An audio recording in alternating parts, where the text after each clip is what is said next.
Good morning students, welcome to chemistry concept.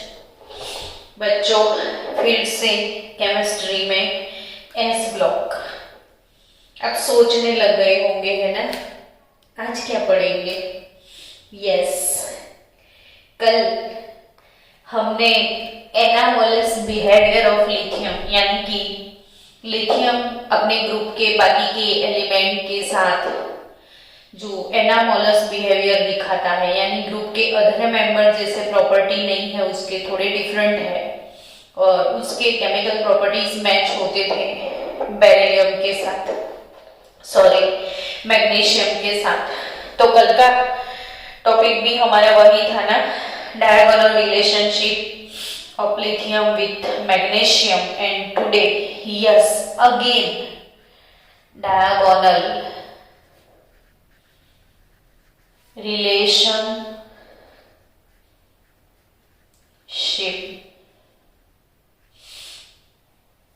Of, अब कौन होगा सोचो, इमेजिन।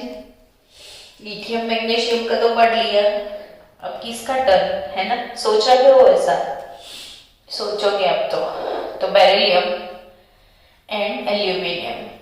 बच्चों, जैसे हमने लिथियम मैग्नीशियम का डायगोनल रिलेशनशिप पढ़ा ना, वैसे ही हमारे सेकेंड ग्रुप का जो फर्स्ट मेंबर है बेरिलियम, वो अपने ग्रुप के बाकी के जो मेंबर्स हैं उनकी केमिकल प्रॉपर्टीज के साथ मैच नहीं करता है। इसका भी अपने ग्रुप के साथ एनामोलस बिहेवियर है और वही बेरिलियम के प्रॉपर्टी पी ब्लॉक का जो 13 नंबर का ग्रुप है, बोरोन एल्यूमिनियम बाल गए इंडियन तेल से वाला, तो जो 13 ग्रुप यानी थर्ड बी ग्रुप, उसका सेकेंड मेंबर एल्यूमिनियम, उसके साथ उसके केमिकल प्रॉपर्टीज मैच हो जाते हैं। इसीलिए बेरिलियम का डायगोनल रिलेशन एल्यूमिनियम के साथ है। अब क्यों है ना, तो मैंने एक चीज आपको बोली थी कि केमिकल प्रॉपर्टीज इक्वल होने के लिए कुछ सिमिलर होना चाहिए, वो है Q बाय R। फिर से अब भूल गए होंगे क्योंकि अब बच्चे ही ऐसे हो बोल जाते हो। तो ये Q क्या है, चार्ज, R क्या है, रेडियस। जो भी एनायन या कैटायन होता है ना, उसके ऊपर जो चार्ज होता है वो Q और R यानी कि रेडियस। तो charge by mass, sorry charge by radius ratio जो होता है वो दोनों का कहीं सेम हो जाता है, तो भी आयोनिक केमिकल प्रॉपर्टीज सेम हो जाते हैं। आयोनिक रेडियस ऑफ बेरिलियम की मैं बात करूं Be+2 की, तो Be+2 आयन का जो आयोनिक रेडियस है वो है 31 पिकोमीटर। वैसे ही एल्यूमिनियम का भी चार्ज L+3 है।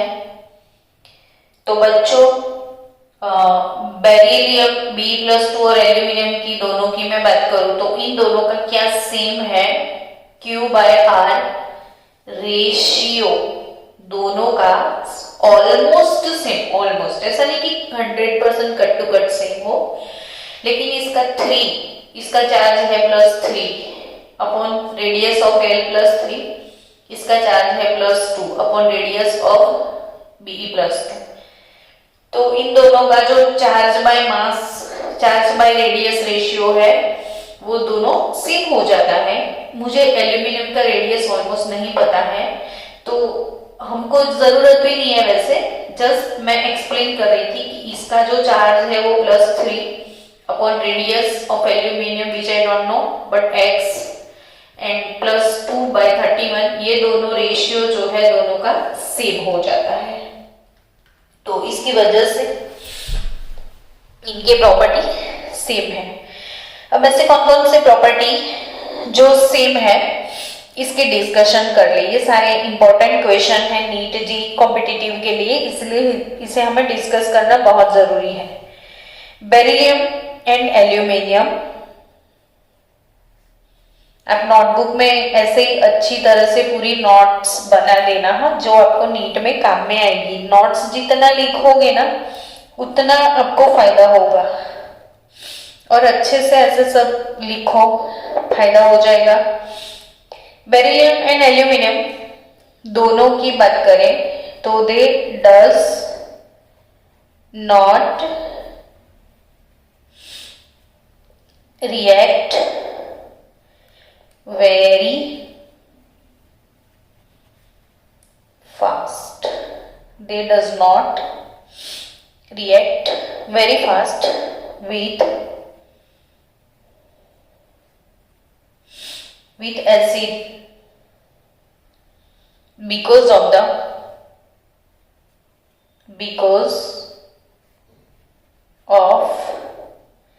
the oxide layer. Because of the oxide layer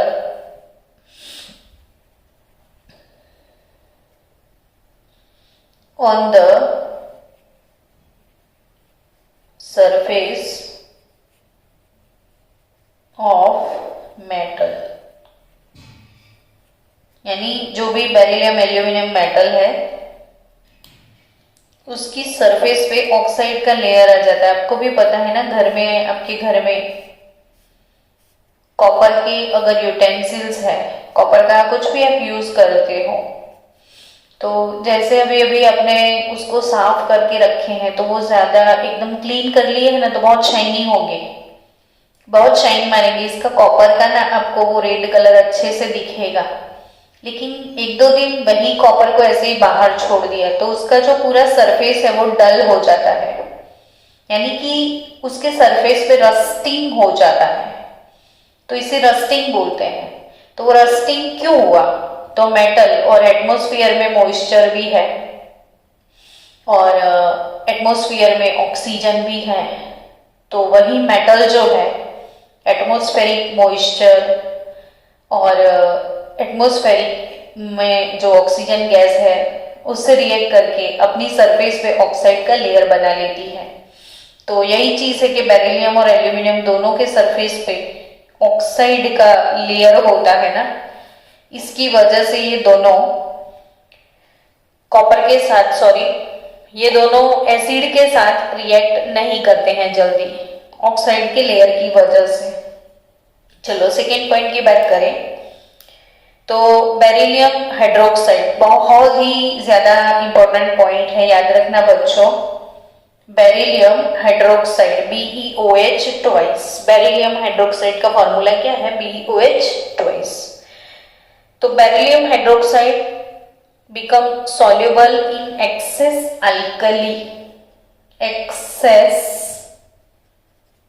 alkali यानी NaOH, अल्कली यानी बेस NaOH, ठीक है। तो बेरिलियम हाइड्रोक्साइड एक्सेस NaOH में या एक्सेस अल्कली कोई भी KOH व्हाटएवर अल्कली कोई भी बेस आप ले लो, उसमें डिसॉल्व हो जाते हैं, सोल्यूबल हो जाते हैं और एक आयन फॉर्म करते हैं BeOH4 और BeOH4 का फॉर्मूला है -2, BeOH4 -2 which is berylate ion, beryllium hydroxide becomes soluble in excess alkali forming berylate ion। वैसे ही एल्यूमिनियम की बात करें तो aluminium hydroxide is also dissolve in excess alkali, similarly it forms AlOH4 -1। तो ये है एल्यूमिनेट आयन। कौन सा? ये बेरिलेट है, ये एल्यूमिनेट है, ये बेरिलेट है, ये एल्यूमिनेट है। 100% पक्के से इसे याद करना, ये नीट जी का क्वेश्चन है, कॉम्पिटिटिव का क्वेश्चन है। तो ये कॉम्पिटिटिव क्वेश्चन बिना भूले आप याद कर लेना बच्चों, बिना भूले। सो बेरिलियम हाइड्रोक्साइड एल्यूमिनियम हाइड्रोक्साइड। जैसे बेरिलियम हाइड्रोक्साइड एक्सेस अल्कली में डिसॉल्व होने के बाद बेरिलेट आयन प्रोड्यूस करता है।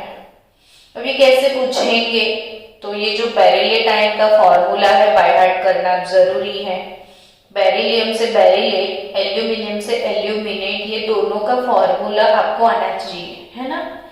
तो एल्यूमिनियम हाइड्रोक्साइड एक्सेस अल्कली में डिसॉल्व होके एल्यूमिनेट, एल का वैलेंसी +3 है ना, इसलिए -1 चार्ज है, इसका -2 चार्ज है। ये बेरिलेट है, ये एल्यूमिनेट है। डन। चलो नेक्स्ट, अब क्लोराइड्स की बात करेंगे। कौन सी चीज की बात करेंगे बच्चों? क्लोराइड्स की। क्लोराइड की बात, तो बेरिलियम क्लोराइड और एल्यूमिनियम क्लोराइड में कुछ सिमिलैरिटी है। बेरिलियम क्लोराइड और एल्यूमिनियम क्लोराइड दोनों में कुछ सिमिलैरिटी है कि BeCl2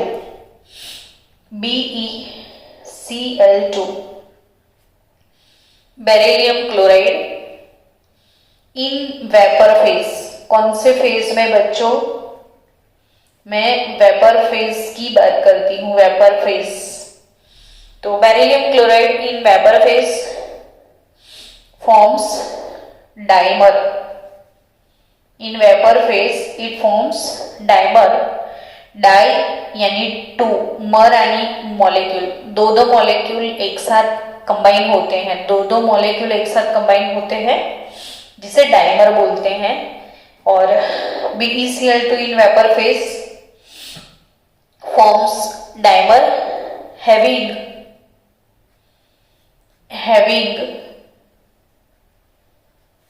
chlorine bridge, having chlorine bridge.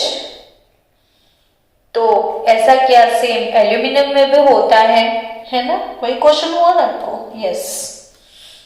तो एल्यूमिनियम क्लोराइड जो है ना वो AlCl3 होता है और वो भी वेपर फेज में डाइमर ही बनाता है और वेपर फेज में उसके डाइमर में भी क्लोरीन ब्रिज बॉन्ड बनते हैं, क्लोरीन ब्रिज बॉन्ड होते हैं। तो चलो दोनों के ब्रिज बॉन्ड देखते तो हैं। बेरिलियम क्लोराइड BeCl2, मैंने कैसे BeCl2 ड्रॉ किया देखो। दूसरा मर, ये एक मर हुआ, दूसरा इसका मर, ये Cl गया, ये Cl आया, ठीक है। ये बेरिलियम डाइक्लोराइड, ये भी बेरिलियम डाइक्लोराइड। अब क्लोरीन जिसके पास एक्सेस इलेक्ट्रॉन होते हैं ये इसको डोनेट करता है। ये क्लोरीन के जो ज्यादा इलेक्ट्रॉन है ये बेरिलियम को मिल जाएंगे, क्योंकि बेरिलियम को वैसे भी डेफिशिएंसी है इलेक्ट्रॉन की। ये इलेक्ट्रॉन रिच है, ये इलेक्ट्रॉन डेफिशिएंट है, इसको इलेक्ट्रॉन की कमी है, इलेक्ट्रॉन की प्यास है, इसके पास बैंक है तो बैंक से इसको लोन मिल जाएगा। और ऐसे ही डाई यानी कि 2, मर यानी मॉलिक्यूल, तो डाई मर यानी 2 मॉलिक्यूल का कॉम्बिनेशन होके डाइमर बनता है वेपर फेज में। तो अब ऑब्वियसली आप जैसे शरारती बच्चे मुझे क्वेश्चन पूछेंगे सॉलिड फेज में, तो सॉलिड फेज में तो भाई ये पॉलीमर होते हैं, पॉलीमर यानी मिले जो कड़ी एक जंजीर बने। एक कड़ी है, दूसरी कड़ी, तीसरी कड़ी, नेक्स्ट कड़ी, तो एक जंजीर पूरा एक चेन मिलता है। तो मिले जो कड़ी एक जंजीर बने, तो वही चीज है कि ऐसी कड़ी मिलेगी तो बहुत लंबा सा चेन बनेगा। एंड बहुत लंबा सा चेन यानी there are so many molecule and so many means poly, mer means molecule. So solid phase में सो मैनी मॉलिक्यूल होते हैं, इसे हम बोलते हैं पॉलीमर। एग्जैक्टली। चलो एल्यूमिनियम क्लोराइड का भी आपको मन में इंटरेस्ट आ गया होगा कि मैडम इसका भी डाइमर कैसा होगा, हम बताओ ना। AlCl3 का डाइमर होता है। हाँ तो यस, इसका भी डाइमर ही बनता है। कैसे, वो मैं आपको दिखा दूं। एल्यूमिनियम, क्लोरीन, क्लोरीन, क्लोरीन, ठीक है। वही एल्यूमिनियम, क्लोरीन, क्लोरीन, क्लोरीन। बच्चों, एल्यूमिनियम कौन से ग्रुप का मेंबर है, याद करो फटाफट। तो आपको याद होगा यार, एल्यूमिनियम 13 ग्रुप का मेंबर है, 1, 2 और 3। एल्यूमिनियम 13 ग्रुप का मेंबर है, तो ऑब्वियसली एल्यूमिनियम के साथ एक एक क्लोरीन ने अपना एक एक इलेक्ट्रॉन शेयर किया, AlCl3 बन गया। अब आप एल्यूमिनियम की लास्ट ऑर्बिट में देखोगे तो 1 2 3 4 5 6 सिर्फ 6 इलेक्ट्रॉन है, हालांकि 8 होने चाहिए। मतलब इसके पास ऑक्टेट नहीं है, यानी ये इलेक्ट्रॉन डेफिशिएंट है, इलेक्ट्रॉन डेफिशिएंट है। जब कोई इलेक्ट्रॉन डेफिशिएंट होता है तो वो किसी के इलेक्ट्रॉन पेयर को एक्सेप्ट करता है, और जो किसी के इलेक्ट्रॉन पेयर को एक्सेप्ट करता है उसे लुईस एसिड बोलते हैं। डेफिनेशन लुईस ने दिया था, इसलिए लुईस एसिड। तो लुईस एसिड है aluminium chloride, AlCl3 Lewis acid है। तो ये एल्यूमिनियम की कमी, क्लोरीन के पास एक्सेस इलेक्ट्रॉन होते हैं, इससे पूरी हो जाती है। ये एल्यूमिनियम की कमी इसके क्लोरीन से खत्म हो जाती है, और ऐसे डाइमर बनता है। डाइमर कौन से फेज में, वेपर फेज में, ये भी सॉलिड फेज में तो पॉलीमर होता है। सॉलिड फेज में पॉलीमर, इसको गर्म करोगे तो पूरा चेन जो है वो टूट जाएगा छोटे छोटे टुकड़ों में, और भी गर्म करके वेपर बनाओगे तो सिर्फ डाइमर बचेंगे, दो दो मॉलिक्यूल बचेंगे, ठीक है। तो ये बहुत अच्छी इंपॉर्टेंट बात है जो आपको समझनी है। वेरी इंपॉर्टेंट टॉपिक, ये बहुत इंपॉर्टेंट टॉपिक है बच्चों। चलो नेक्स्ट, ये अभी अभी जो आपने सीखा aluminium chloride, it is used as catalyst. Catalyst वो होते हैं जो रिएक्शन को फास्ट बनाते हैं, रिएक्शन में पार्टिसिपेट नहीं करते हैं लेकिन रिएक्शन को फास्ट बना देते हैं। और आप आगे ऑर्गेनिक केमिस्ट्री में पढ़ोगे फ्रीडल और क्राफ्ट के रिएक्शन, फ्रीडल और क्राफ्ट के जो रिएक्शंस है, फ्रीडल क्राफ्ट रिएक्शन, उसमें कैटालिस्ट है, फ्रीडल क्राफ्ट कैटालिस्ट है। तो बच्चों आपको अगेन यहाँ पे फायदा है कि फ्रीडल क्राफ्ट रिएक्शन जब आप सीखोगे 11th में ऑर्गेनिक में, तो 12th के हर एक चैप्टर में आएगा। 12th के ऑर्गेनिक के ईच एंड एवरी चैप्टर में फ्रीडल क्राफ्ट रिएक्शन आपको पढ़ने हैं। तो अभी से याद कर लो ना कि फ्रीडल क्राफ्ट रिएक्शन में कैटालिस्ट कौन है, तो एनहाइड्रस AlCl3 उसका कैटालिस्ट होता है। चलो हम बेरिलियम और एल्यूमिनियम की बात कर रहे थे। तो beryllium and aluminium ions have greater tendency to form complexes. Beryllium and aluminium have greater tendency to form complexes, यानी ये कॉम्प्लेक्स कंपाउंड बनाने की इनकी बहुत ज्यादा इच्छा होती है। कॉम्प्लेक्स कंपाउंड कैसे, तो जो अभी 12th में आपको एक चैप्टर आएगा कोऑर्डिनेशन कंपाउंड और अ कॉम्प्लेक्स कंपाउंड, पूरा चैप्टर है। तो अभी के लिए सिर्फ याद ये रख लो कि ये जो कॉम्प्लेक्स कंपाउंड कौन, तो ये स्क्वायर ब्रैकेट वाले। तो बेरिलियम का कॉम्प्लेक्स कंपाउंड बनता है BeF4-2, वैसे ही एल्यूमिनियम का कॉम्प्लेक्स है AlF6-3, यानी इन दोनों को कॉम्प्लेक्सिस बनाने के बहुत चस्के हैं, है ना। और next again again again again again very important topic, beryllium and aluminium.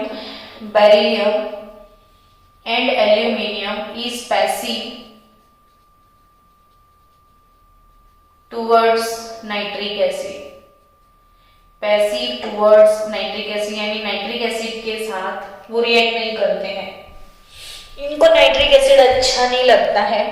Aluminium metal भी नाइट्रिक एसिड के साथ रिएक्ट नहीं करता है, सेम वे बेरिलियम भी नाइट्रिक एसिड के साथ रिएक्ट नहीं करेगा। और last but not the least, last है बट बहुत ज्यादा इंपॉर्टेंट है, ये भी आपको नीट जी के पेपर में मिलेगा कि एल्यूमिनियम का कार्बाइड Al4C3, मैंने क्या बोला बच्चों, aluminium carbide,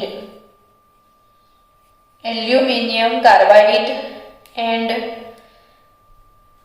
Be, beryllium carbide का फॉर्मूला बनेगा Be2C, बेरिलियम कार्बाइड। तो beryllium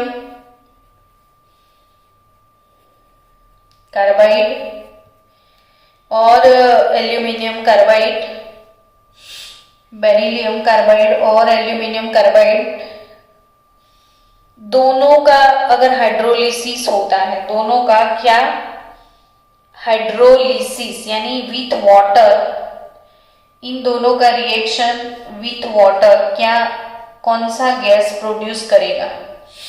so on hydrolysis addition of water means hydrolysis, addition of water means hydrolysis.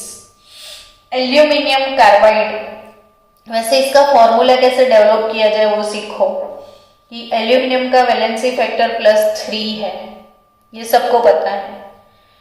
Carbon 14 group का मेंबर है ना, कार्बन 14 ग्रुप का मेंबर है।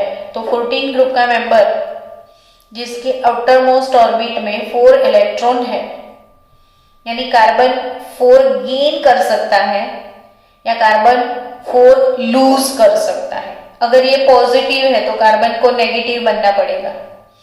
तो ये जो कार्बाइड है, कार्बाइड ये याद रखो, कार्बाइड यानी C-4, कार्बाइड यानी C-4। तो एल्यूमिनियम का वैलेंसी फैक्टर 3, कार्बन का 4, Al4C3 कंपाउंड बनेगा एल्यूमिनियम कार्बाइड। अब मैं आपको एक इंपॉर्टेंट हिंट दे रही हूं, याद रखना बच्चों, बहुत काम में आएगा।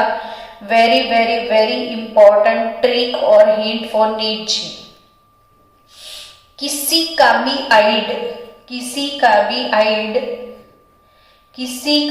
आइड पानी में डालो तो उसका हाइड्राइड मिले आपको। मैंने क्या हिंट दिया, किसी का भी आइड पानी में डालो तो उसका हाइड्राइड मिले आपको। फिर से 5 टाइम बोलो मेरे साथ, किसी का भी आइड पानी में डालो यू विल गेट हाइड्राइड, किसी का भी आइड पानी में डालो you will gate hydride. For example ये कार्बाइड है, कार्बाइड कार्बन का आइड, कार्बाइड पानी के साथ कार्बन का हाइड्राइड यानी carbon hydride CH4 methane gas, कौन सी गैस रिलीज करेगा, मीथेन गैस। समझ में आया। तो ये क्वेश्चन नीट में था, 2 टाइम ये क्वेश्चन नीट में पूछ लिया कि on hydrolysis of aluminium carbide and beryllium carbide which gas is produced. तो कार्बाइड है, कार्बाइड, तो आइड को पानी में डाला उसका हाइड्राइड, तो कार्बन का हाइड्राइड, ऑब्वियसली कौन सा गैस प्रोड्यूस होगा, ये मीथेन गैस। लेकिन बच्चों अगर आपको ये क्वेश्चन ये भी पूछ लिया था कि मैग्नीशियम नाइट्राइड के हाइड्रोलिसिस से क्या मिलेगा, तो मैग्नीशियम जनरली +2 वैलेंसी होती है, डाइवैलेंट। नाइट्राइड यानी नाइट्रोजन 15 ग्रुप का मेंबर है, नाइट्रोजन 15 ग्रुप का मेंबर है, 15, तो उसकी लास्ट ऑर्बिट में 5, यानी ये 3 गेन करेगा तो ऑक्टेट हो जाए। तो मैग्नीशियम का वैलेंसी फैक्टर 2 है, नाइट्रोजन का वैलेंसी फैक्टर 3 है। You will get compound Mg3N2, Mg3N2 magnesium nitride. On hydrolysis आइड नाइट्रोजन का है तो हाइड्राइड भी नाइट्रोजन का मिलेगा, तो नाइट्रोजन का हाइड्राइड होता है NH3 गैस, यानी एमोनिया गैस रिलीज होगा, एमोनिया गैस रिलीज होगा। समझे आप? कहीं मैंने कैल्शियम फोस्फाइड ले लिया, कैल्शियम फोस्फाइड मैंने लिया, तो कैल्शियम का वैलेंसी है +2, फोस्फरस नाना पाटेकर, ऐश्वर्या, यानी ये भी 15 ग्रुप का मेंबर है, 15 ग्रुप का, ये -3 है तो ये भी -3 होगा। तो फोस्फरस से जो मिलता है बच्चों वो है फोस्फाइड, तो इसका फॉर्मूला बनाओ 2, ये 3,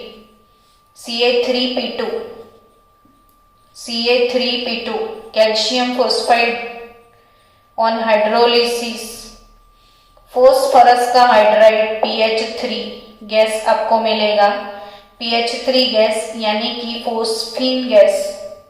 12th में आप प्रिपरेशन ऑफ फोस्फीन गैस पढ़ने वाले हो, फोस्फीन गैस है, तो नाइट्राइड है तो अमोनिया गैस, फोस्फाइड है तो फोस्फीन गैस, क्लोराइड है तो क्लोरीन का हाइड्राइड मिलेगा, देखो MgCl2, क्लोराइड को पानी में डालोगे तो क्लोरीन का हाइड्राइड HCl मिलेगा आपको। यानी मैंने कौन सी हिंट सिखाई, किसी का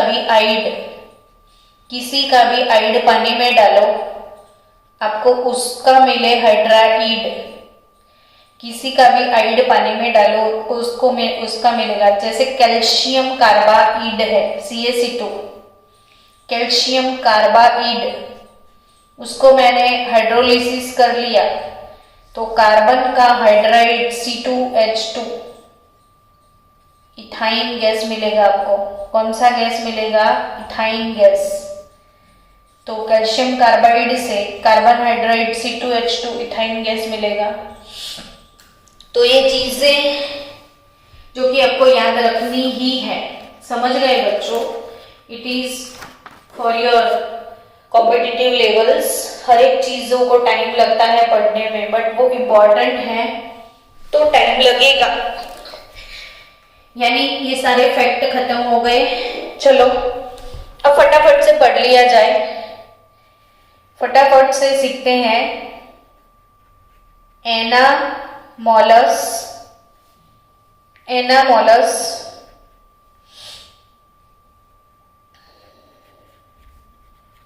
behaviour of beryllium, anomalous behaviour of beryllium from other element of the group, from other element of the group। तो एनामोलस बिहेवियर ऑफ बेरिलियम वो अपने ग्रुप से कैसे अलग है? तो beryllium the first element of second group, beryllium the first element of second group shows anomalous behavior as compared to other member of the group। सबसे पहले तो बेरिलियम की बात करें तो मैं नन्हा सा प्यारा सा छोटा बच्चा हूँ, यानी पूरे ग्रुप में एज एन एक्सेप्शन बेरिलियम है स्मॉल एटॉमिक साइज। पूरे ग्रुप का लाडला बेटा है ये, small atomic size, small ionic size.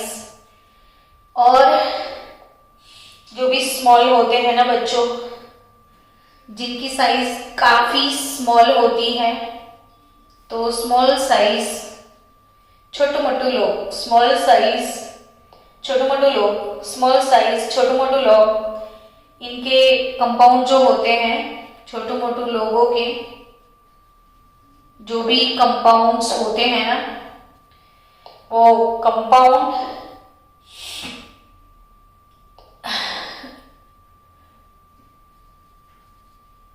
Mostly covalent होंगे।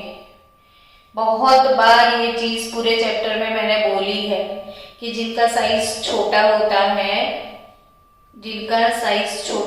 है, उनके कंपाउंड कोवेलेंट होते हैं, because of their high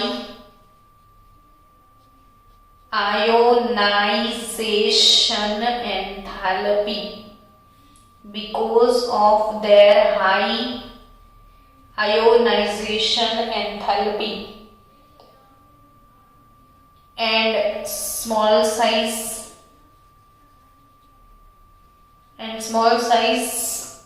and consequently hydrolyze easily। तो जिसका साइज स्मॉल होता है उसकी हाइड्रेशन एंथैल्पी मैक्सिमम होती है। ये चीज भी मैंने बहुत बार बोली है। छोटे बच्चे पानी में ज्यादा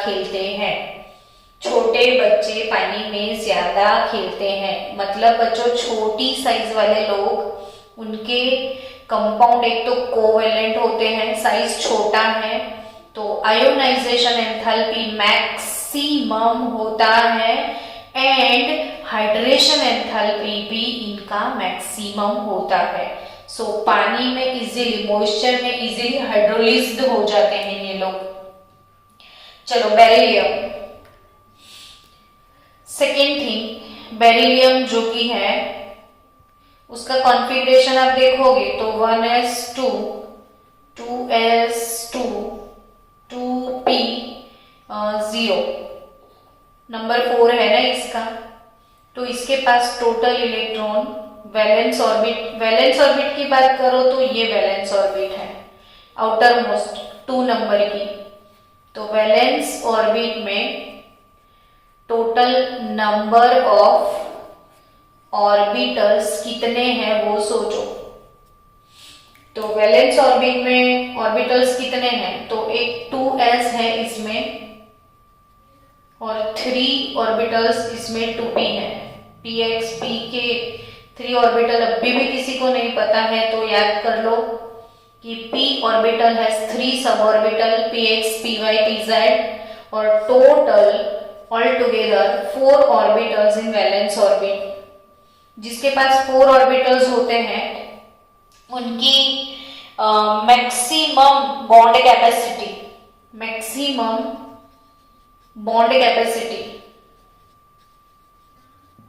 4 हो जाएगी।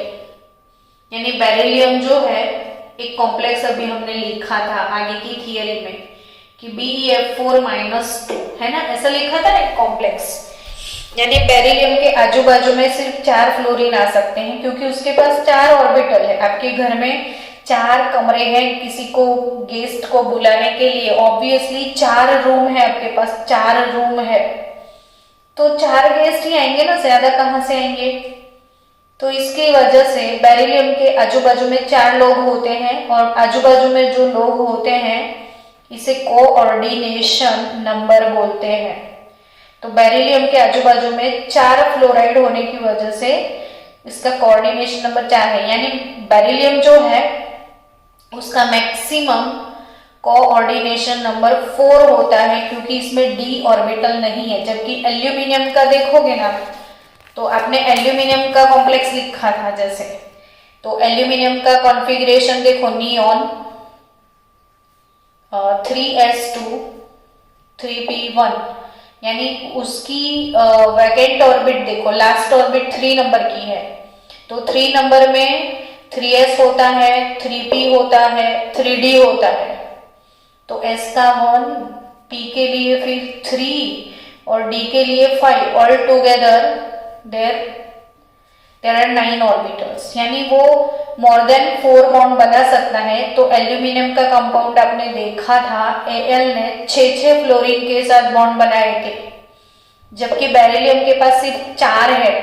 तो बेरिलियम का कोऑर्डिनेशन नंबर मैक्सिमम 4 होगा, 4 से ज्यादा कभी नहीं होगा। जिनके पास डी होते हैं, डी, इनका कोऑर्डिनेशन नंबर 4 से ज्यादा हो सकता है। बाकी के मेंबर जो है, बेरिलियम का मैक्सिमम कोऑर्डिनेशन नंबर 4 है, while other elements of the group, other element of the groups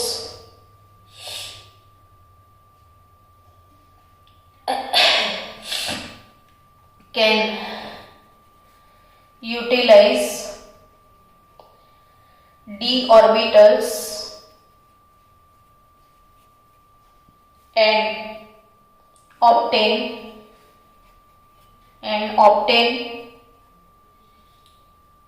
coordination number 6। ये भी नीट जी का very very very most IMP topic है बच्चों, very most IMP topic. And the last है oxides and hydroxides, oxides and hydroxide of beryllium. तो beryllium का oxide, beryllium का hydroxide, वैसे ही एल्यूमिनियम का ऑक्साइड और एल्यूमिनियम का हाइड्रोक्साइड दोनों ही नेचर में एम्फोटेरिक है। कैसे है? एम्फोटेरिक। तो ये क्वेश्चन भी नीट में आ चुका है और आते हैं और आएंगे, समझे आप? नीट बेस है। तो एम्फोटेरिक मतलब क्या? तो जिनके पास एसिडिक और बेसिक दोनों प्रॉपर्टीज होती है वो एम्फोटेरिक है। क्या है एम्फोटेरिक? एसिडिक और बेसिक दोनों। वेट, जो एसिड भी है, जो बेस भी है, जो एसिड भी है, बेस भी है, यानी एल्यूमिनियम ऑक्साइड का रिएक्शन आप एसिड से भी करवा सकते हो, बेस से भी करवा सकते हो, यानी कि इसके पास एसिडिक कैरेक्टर भी है, बेसिक कैरेक्टर भी है, और जिनके पास दोनों कैरेक्टर होते हैं इनको एम्फोटेरिक बोला जाता है। तो ये क्वेश्चन यहाँ पे खत्म होता है। मिलते हैं नेक्स्ट लेक्चर में।